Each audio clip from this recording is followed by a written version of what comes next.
A Chinese People's Liberation Army Navy-guided missile destroyer shadowed U.S., Japanese, and Canadian warships as they conducted a trilateral exercise in the East China Sea on Wednesday, according to a report by Canadian Broadcasting Corporation.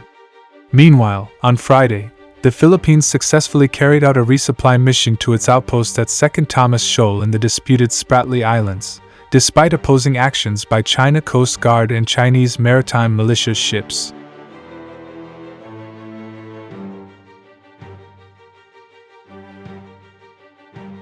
CBC footage shows a planned Type 052D Luyang III-class destroyer sailing near the Allied ships, along with sailing parallel with the ships as they conducted a photo exercise and making a radio call identifying itself as Chinese Warship 161, the hull number for planned destroyer CNS Hohhotembarked. The CBC media team is embarked on Royal Canadian Navy frigate HMCS Ottawa, FH 341, which is on deployment to the Indo-Pacific region. The Chinese frigate did not carry out any untoward action and gave way when U.S Navy destroyer USS Ralph Johnson, DDG-114, radioed the planned ship that it was going to make a turn, according to the CBC report.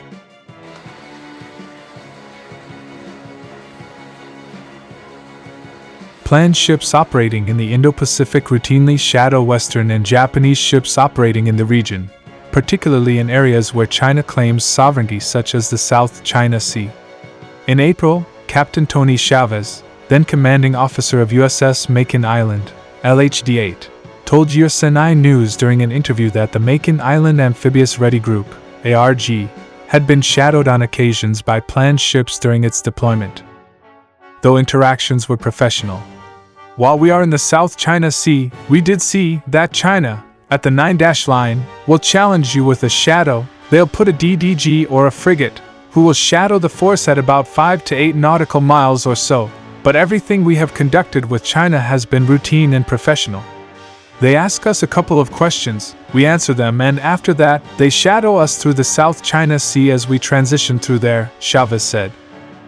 He elaborated that China's questions were the ARG ship's hull numbers, how many personnel on board, and direction the ARG was heading, among others, and that some of the questions were answered while others were not. After that, they'll maintain their shadow, and we transition and continue operations as normal. They do not stop any of our operations, and we continue to transition and operate as we see fit.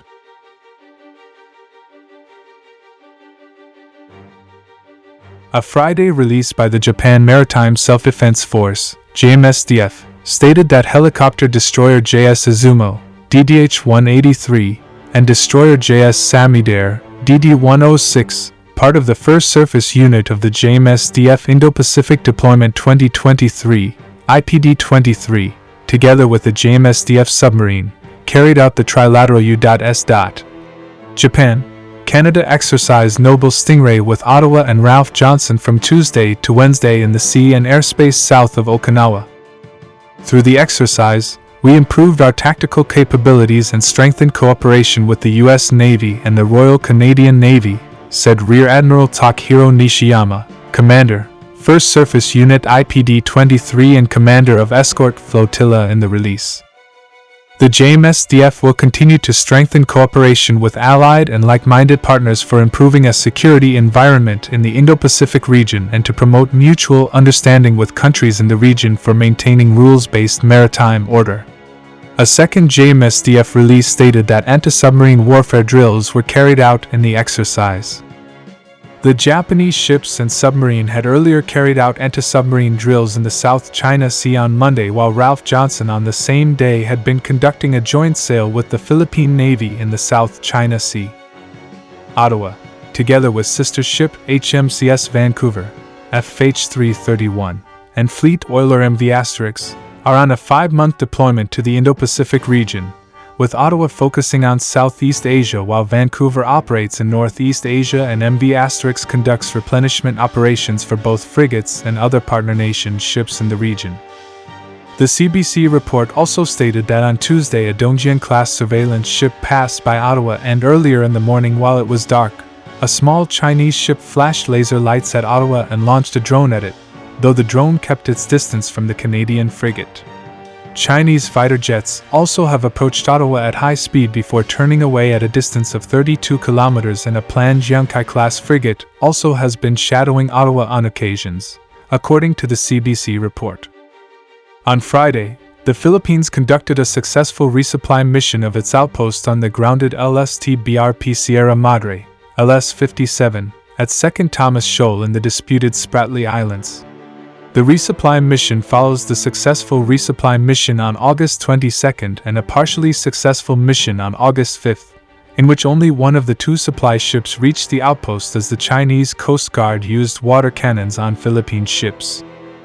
Philippine Coast Guard (PCG) spokesperson Commodore J. Tariela stated that PCG patrol vessels BRP Cabra, MRRV 4409, and BRP Sindangan, MRRV 4407, escorted the two supply boats and were subjected to harassment from China Coast Guard and Chinese maritime militia ships. The routine RORI mission was again subjected to dangerous maneuvers by the 4 China Coast Guard, CCG 21616, CCG 21551, CCG 21556, and CCG 5305, and 4 Chinese maritime militia, Cheong San Shayu 00231, Cheong San Shayu 00115, Cheong San Shayu 00114, and Cheong San Shayu 00008, jeopardizing the crew members' safety aboard the PCG vessels and Philippine resupply boats, said Tariela. The Philippines National Task Force for the West Philippine Sea issued a release stating that it strongly deplores and condemns the continued illegal, aggressive and destabilizing conduct of the CCG and the CMM within the Philippines Economic Exclusion Zone, EEZ. We reiterate what President Ferdinand Marcos, Jr. said during the recently concluded 43rd ASEAN Summit regarding the South China Sea. Practical cooperation in the maritime domain can only flourish with an enabling environment of regional peace, security, and stability anchored in international law. The China Coast Guard said in a Friday statement that the Philippine ships had entered the area without Chinese government permission. The Chinese Coast Guard issued stern warnings, followed up throughout the entire process, and effectively regulated Philippine ships in accordance with the law.